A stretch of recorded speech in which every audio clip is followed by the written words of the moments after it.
예수님께서 2000년 전 이스라엘 땅에 오셨을 때 많은 병자를 고치셨습니다. 그런데 그 사람들이 이후에 어떻게 되었을까? 요 뒤가 항상 저는 궁금했거든요. 그런데 아일랜드 출신의 오스카 와일드라고 하는 유명한 극작가가 이 주제로 단편 소설을 쓴 일이 있습니다. 제목은 다시 오신 예수라는 소설이에요. 굉장히 짤막한 소설입니다. 이것을 곽선희 목사님이 그분의 설교 중에 언급한 적이 있는데요. 제가 그것을 인용하도록 하겠습니다. 한 곳에 갔더니 알코올 중독자가 있었습니다. 잔뜩 취해가지고 길거리에서 헤매고 있는 겁니다. 그래서 예수님이 가까이 가셔서 어깨를 탁 치는데 갑자기 인사를 하는 겁니다. 아이고 예수님 웬일이십니까? 너가 어떻게 사는지 궁금해서 왔단다. 그랬더니 알코올 중독자가 하는 말이 제가 본래 안진뱅이였는데요. 예수님이 지나가시다가 이렇게 해주셔서 제가 성한 몸이 되었잖아요. 거기까지는 좋았는데 그 안진뱅이라는 게 말입니다. 보기에는 불쌍해 보여도 직업은 꽤 괜찮거든요. 손만 내밀면 되니까요. 그래서 제가 편하게 살았는데 이제 건강한 몸이 되고 나니까 아무도 도와주질 않는 겁니다. 돈도 없고 기술도 없고 그러다 보니 제가 그만 이렇게 알코올 중독자가 되고 말았습니다. 예수님께서 건강한 몸으로 사람 되라고 일으켜 주었더니 어쩌다가 그런 신세가 되었느냐라고 말씀하십니다. 그는 건강을 얻고서 스스로 그 건강을 버린 셈이 되어버린 겁니다. 또 한 곳에 가니까 깡패 두목이 있었습니다. 넌 어떻게 해서 깡패 두목이 됐느냐 하고 물었더니 예수님 죄송합니다. 저는 본래 장님이었는데 예수님께서 제 눈을 뜨게 해주셔서 이렇게 성한 눈을 가지게 되었습니다. 하지만 눈 감고 살 때는 몰랐는데 눈 뜨고 이 세상을 보니 글쎄 안 입고 더럽고 치사하고 부조리해서 도저히 참을 수가 없는 겁니다. 그래서 홧김에 그만 깡패가 됐습니다. 예수님 말씀이 밝은 세상 보며 바르게 살라고 했더니 어떻게 너는 이렇게 되었느냐 하십니다. 빛을 주셨는데 스스로 어둠에 갇혀 사는 꼴이 되어버리고 말았습니다. 또 한 곳에 가니까 몸 파는 여인이 있었습니다. 예수님께서 물으십니다. 너는 어떻게 다시 몸을 팔게 되었느냐? 이 여인이 말합니다. 예수님이 저를 구원해 주신 것은 고맙습니다만 창녀 출신이라고 누가 사랑을 줍니까? 결혼을 해줍니까? 부엌에서 허드렛 일을 하려고 해도 더러운 손으로 밥그릇 만지지 마라. 뭐만 하면 더럽다고 하니 제가 할 일이 뭐가 있겠습니까? 다시 거리에서 몸을 팔 수밖에요. 예수님 말씀하십니다. 구원받은 자녀로 살라 했더니 너는 어쩌다 이렇게 되었느냐. 핏값으로 사신 구원을 헐값에 팔아넘긴 모습이 되고 말았습니다. 여러분 우리가 은혜라는 걸 받았습니다. 은혜를 받았습니다. 그런데 은혜의 결과는 어떨까요? 그 은혜의 결과가 어떨까요? 반대로 내가 은혜를 베풀었습니다. 누군가에게 은혜를 베풀었어요. 나누었습니다. 그 결과가 어떻게 될 것 같습니까? 여러분 후속 결과는 아무도 보장할 수가 없는 겁니다. 은혜를 받았든 은혜를 베풀었든 그 다음의 결과는요. 그 누구도 보장할 수가 없는 거예요. 분명히 은혜를 받았습니다. 우리는 사람의 은혜도 물론 받았지만 부모님의 은혜도 받았지만 선생님의 은혜도 받았지만 여러분 하나님의 은혜를 받았습니다. 그런데 그 결과가 좋지 않을 수가 있어요. 오히려 은혜 받지 못한 때만도 못할 수가 있습니다. 그게 인간입니다. 그게 인간의 본성입니다. 은혜가 더 큰 은혜로 발전하지 못하고 은혜를 소멸할 뿐만 아니라 도리어 그 은혜를 계기로 더 악해지고 더 추해지고 이것이 인간의 모습이라는 겁니다. 여기서 우리가 확인할 수 있는 한 가지 사실이 있습니다. 헛된 은혜가 있을까요? 없을까요? 하나님께 받는 은혜가 헛된 은혜가 있을까요? 없을까요? 말씀으로 확인해 보겠습니다. 우리가 하나님과 함께 일하는 자로서 너희를 권하노니 하나님의 은혜를 헛되이 받지 말라. 여러분 헛된 은혜가 있을까요? 없을까요? 바울이 지금 뭐라고 하나요? 헛된 은혜가 있다라고 얘기합니다. 은혜 자체는 헛되잖아요. 근데 그 은혜가 우리한테 올 때 헛된 것이 되더라는 거예요. 헛된 은혜로 받는 사람이 있다라고 얘기합니다. 이미 바울도 이 사실을 주지하고 있었습니다. 당시 고린도 교회 은혜를 헛되이 받고 은혜를 헛것으로 만드는 사람들이 있었습니다. 도대체 어떻게 하면 하나님의 은혜가 헛것이 되고 헛된 은혜로 변질이 되는 걸까요? 그런 거예요. 은혜로 알지 못하는 것이 바로 헛되이 받는 겁니다. 은혜가 은혜인 줄을 모르는 거예요. 은혜 가운데 살면서 은혜를 모르는 것, 이것이 바로 헛된 은혜입니다. 은혜의 소중함을 모르고 기억하지 않을 때 그 은혜는 한순간에 헛것이 되는 것입니다. 왜 부모님이 미워질까요? 왜 부모님을 싫어할까요? 부모님께 받은 은혜가 헛것이 되기 때문에 그러합니다. 성경에서 지체장애우가 받은 주님의 은혜가 헛것이 되었습니다. 시각장애우가 받은 주님의 은혜가 헛것이 되었습니다. 성경에서 밤거리 업소를 전전긍긍하며 살아온 이 자매가 받은 주님의 은혜 역시 헛것이 되고 만 것입니다. 왜냐하면 은혜를 은혜로 알지 못하기 때문에 그러합니다. 저는 여기서 습관의 무서움을 봅니다. 그 습관이 어떤 습관이냐에 따라서, 그리고 그 습관을 어떻게 만들어가고 형성하느냐에 따라서 주님의 은혜는 귀한 것이 되기도 하고 반대로 천박한 것, 헛된 것이 될 수도 있다라는 것입니다. 오늘 본문에는 양극단의 엄청난 간격이 존재합니다. 이걸 인터벌이라고 하죠. 간격이 존재합니다. 너희가 전에는 어둠이더니 이제는 주 안에서 빛이라. 빛의 자녀들처럼 행하라. 전에는 어둠이었다가 이제는 빛이라는 겁니다. 과거와 현재 또는 과거와 미래 사이의 간격, 그리고 캄캄한 어둠과 밝은 빛 사이의 간격이 있습니다. 사실 이 간격은 동에서 서가 먼 것처럼 엄청나게 멀리 떨어져 있습니다. 하지만 현실적으로 보자면 서로 붙어 있습니다. 동전의 양면처럼 말이죠. 빛이 비치고 그늘이 생깁니다. 서로 붙어 있죠. 어제와 오늘, 방금 전과 지금 모두 연결되어 있고 붙어 있습니다. 그럼에도 불구하고 전혀 그렇지 않다라고 말할 수 있습니다. 성경에 아주 유명한 사람이 있습니다. 요셉입니다. 그의 어제와 오늘은 전혀 달랐습니다. 이 둘 사이에는 엄청난 사이가, 간극이 있습니다. 그는 어제 채색 옷을 입었다면 오늘은 누더기를 입었습니다.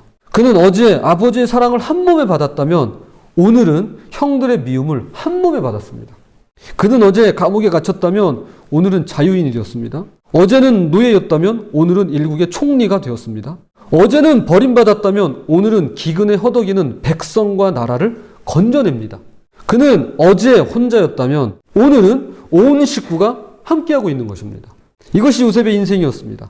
어디 요셉뿐만이겠습니까? 어제까지 감옥살이를 하다가 오늘 출소한 사람의 경우, 어제까지만 해도 중환자실에 있다가 건강을 되찾고 퇴원한 경우, 어제까지만 해도 일자리가 없어 전전긍긍하다가 드디어 정직원이 되어서 취직을 한 경우, 그분들의 어제와 오늘은 전혀 다릅니다. 혼자 살다가 오늘 결혼한 신랑 신부, 어제와 오늘은 전혀 다릅니다. 또한 아이가 없다가 자녀가 생긴 부부의 경우 그들의 어제와 오늘, 오늘과 내일은 완전히 다른 것입니다. 이 둘 사이에는 엄청난 간격이 존재합니다. 전에는과 이제는 사이에 말이죠. 붙어 있지만 그 간극은 엄청나게 큽니다. 그러므로 주님의 은혜를 알고 은혜로 받고 은혜로 기억하며 그 은혜 안에서 살고자 한다면 반드시 전에는과 이제는 사이에 이 간극을, 엄청난 이 사이를 채워 넣어야 합니다. 메꿔 넣어야 합니다. 그것이 습관입니다. 은혜를 은혜로 아는 습관. 오스카 와일드의 소설에 등장하는 성경의 세 인물에게서도 전에는과 이제는이 있었습니다. 전에는 걸을 수 없는 안진뱅이였습니다. 전에는 앞을 볼 수 없는 소경이었습니다. 전에는 몸을 파는 여인이었습니다. 그러나 예수님을 만난 이후로 이제는 걷게 되었고요. 또한 이제는 앞을 보게 되었고요. 그리고 구원받는 자녀가 되었습니다. 그런데 보세요. 변화된 사람들이 다시금 과거로 뒷걸음질 치며 되돌아가고 있습니다. 아니, 그 이전보다 더 추해지고 더 악해져 버리고 말았습니다. 왜일까요? 왜 그런 일이 일어난 걸까요? 전에는과 이제는의 그 간격을 좋은 습관으로, 은혜의 습관으로 채우지 못했기 때문에 그러합니다. 문제는 습관입니다. 문제는 내 습관이에요. 하나님에게 문제가 있는 게 아니라면 문제는 나한테 있습니다. 특별히 내 습관. 습관으로 자리 잡지 못하면 결국 은혜라는 것이 일회성의 행사로 끝납니다. 그냥 그때만 좋고 끝나요. 성경 읽는 것도 그때뿐, 하나님을 사랑하는 것도 그 순간뿐, 심지어는 가정 안에서, 교회에서, 사회에서, 이 세상에서 모두가 다 일회성의 이벤트로 끝날 수밖에 없는 것입니다. 여러분, 이 예배도 마찬가지입니다. 이 자리에서 은혜 받는 걸로 단 일회성의 이벤트로 끝날 수 있습니다. 습관이 자리 잡히지 않으면. 어떤 습관이요? 하나님을 찾고 구하는 은혜 습관으로 자리 잡지 못하면 이 시간은 그냥 한번 좋고 말아요. 한번 은혜 받았습니다 하고 맙니다. 한번 내가 새로운 지식을 채운 것으로 끝납니다. 한번 감동받고 한번 눈물 흘린 것으로 끝날 수밖에 없는 시간인 것입니다. 그러므로 여러분, 문제는 습관입니다. 전에는과 이제는의 요 사이에다가 은혜의 습관으로 채워 넣어야 합니다. 여러분 자녀가 항상 사랑스러우신가요? 자녀 사랑스럽고요. 손주는 더 예쁘다고 말합니다. 그러나 자녀나 손주나 항상 사랑스럽지만은 못합니다. 항상은 아니에요. 언제나 예쁠 수만은 없습니다. 눈에 넣어도 아프지 않다는 건 그저 과장된 표현에 불과합니다. 그런데 어떻게 항상 자녀가 예쁘고 손주가 사랑스러울 수 있을까요? 사랑하는 습관 때문에 그러합니다. 그 아이를 사랑하는 습관이 내 몸에 배어버린 것입니다. 손주를 예뻐하는 습관이 내 몸에 깊이 자리 잡혀 있습니다. 그러니까 조금 미운 짓 하고 실수하고 잘못하고 말썽 부려도 사랑하는 습관이 있으니까 미움 따위 문제가 안 됩니다. 예뻐하는 습관이 더 큰 거예요. 그러니까 뭘 해도 사랑스러워요. 실수하고 잘못하고 말썽 피우면 그게 어쩔 땐 오히려 더 예뻐 보일 때가 있더라는 겁니다. 그런데 이게요, 습관이 안 되면 사랑하고 예뻐하는 건 그때뿐입니다. 그래서 자주 봐야 된다고 이야기하죠. 자주 만나야 된다고 이야기하는 거예요. 여러분, 하나님 사랑하는 거 쉽지 않습니다. 누가 쉽다고 합니까? 전혀 쉽지 않습니다. 과거에 이런 일이 있었습니다. 잘 알지도 못하는 목사님이 저더러 사랑합니다 그러는 거예요. 친한 분이면 몰라요. 가까운 분이면 몰라요. 그때 2번 봤나? 근데 첫 번째도 그러더니 2번째 오랜만에 봤는데도 또 그 얘기를 하는 거예요. 저를 언제 봤다고 사랑을 그렇게 남발하냐 싶은 거죠. 저를 처음 봤을 때는 그러는 겁니다. 사랑합니다 형제님. 아우 닭살. 자, 그런데 놀라운 건 처음에는 이게 가식적으로 들리는데 왜 나한테 저럴까 그런 생각을 하면서 제가 이제 이 말을 또 듣기도 하고 이 말을 또 쓰다 보니까 이상하게도요, 저도 제 속에서 사랑하는 마음이 생기더라고요. 저 부모님께 이렇게 표현하는 거 쉽지 않았거든요. 근데 어느 순간 제가 사랑합니다라고 표현하더라고요. 그리고 저는 제 아내에게 자주 합니다. 물론 이제 시키기도 하지만 자주 합니다. 그리고 아이들에게는 두말할 것도 없어요. 그러니까 예배 때도 우린 하잖아요. 사랑하고 축복합니다. 저는 하나님 사랑해요라는 말이 잘 안 나왔던 사람입니다. 그런데 지금은 곧잘 하게 되었습니다. 사랑하는 습관 때문이라고 생각합니다. 오죽하면 기도를 할 때 사랑하는 예수님의 이름으로 기도합니다라고 마치겠습니까? 제가 고마운 건 저희 자녀들이 이제 기도를 합니다. 기도를 시켜요. 그러면 한 자녀가 그러더라고요. 맨 마지막에 사랑하는 예수님의 이름으로 기도합니다 라고 기도를 마치더라고요. 습관인 거죠. 뭐든지 습관이 되지 않으면 일회성으로 끝납니다. 습관으로 자리 잡도록 해야만 합니다. 전에는과 이제는 사이에 반드시 좋은 습관으로 채워 넣어야 비로소 빛의 자녀도 되고 빛의 열매도 맺을 수 있는 것입니다. 너희가 전에는 어둠이더니 이제는 주 안에서 빛이라. 빛의 자녀들처럼 행하라. 빛의 열매는 모든 착함과 의로움과 진실함에 있느니라. 이제 말씀의 결론을 맺겠습니다. 바울은 좋은 습관 갖기가 얼마나 힘이 드는가를 잘 알고 있었습니다. 그 훌륭하고 기라성 같은 복음 전도자 바울도 좋은 습관을 힘들게 수고하며 만들어간다고 이야기합니다. 내가 내 몸을 쳐 복종하게 함은 내가 남에게 전파한 후에 자신이 도리어 버림을 당할까 두려워함이로다. 바울에게 좋은 습관이 있었는데요. 그 좋은 습관은 그냥 나온 게 아니었습니다. 그는 복음을 전하기만 하는 습관만으로는 자신이 도리어 버림받을 수 있음을 두려워했습니다. 그리고 그것이 두려웠다라고 성경에 기록하고 있습니다. 복음을 전하는 습관? 얼마나 좋은 습관입니까? 이거만큼 좋은 습관이 어디 있겠습니까? 예수님이 바라시는 습관이고 교회에서 계속해서 말씀을 통해서 전해지는 습관이기도 합니다. 바울에게 이런 좋은 습관이 있었습니다. 그런데 그냥 나온 게 아니었어요. 그는 자신의 몸을 쳐서 복종시키면서까지 복음대로 사는 습관을 갖고자 몸부림쳤던 것입니다. 복음을 전하는 습관을 넘어서 복음대로 살아가는 습관을 얻고자 함이었습니다. 그런데 이게 어디 쉽나요? 그래서 자기 자신의 몸을 주님 앞에 복종시키고 또 복종시키고자 했던 것입니다. 저는 함께 신앙의 길을 걷는 저와 여러분, 그리고 우리의 가정 안에 믿음의 좋은 습관들이 자리 잡히기를 바랍니다. 저뿐만이 아니라 저희 자녀들이 믿음의 좋은 습관을 가졌으면 좋겠습니다.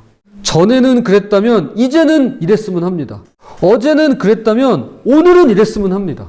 지난주에는 그랬다면 이번 주에는 이랬으면 합니다. 믿음의 좋은 습관이 자리 잡힐 때까지 내가 내 몸을 쳐서 복종시키고 굴복시켜야 함을 잊지 않았으면 좋겠습니다. 이게 어디 우리 자녀들 뿐인가요?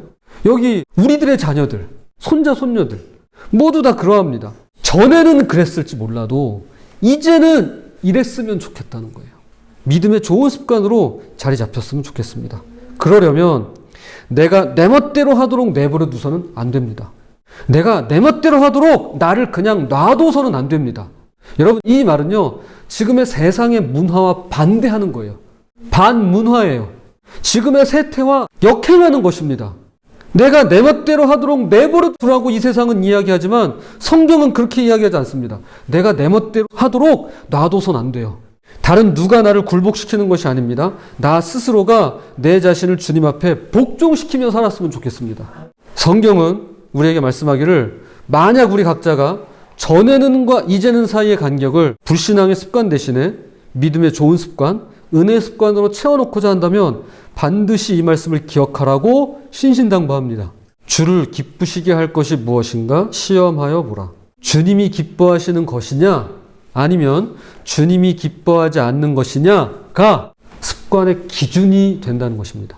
내가 채워야 될 믿음의 습관, 은혜의 습관의 기준이란 주님이 기뻐하시는 것이냐 아니면 주님이 기뻐하지 아니하시는 것이냐라는 것입니다. 부디 믿음의 좋은 습관으로 전에는 혹여나 그러지 못했다면 이제는 하나님을 기쁘게 하시는 그런 저와 여러분 모두가 되시길 주님의 이름으로 부탁을 드립니다.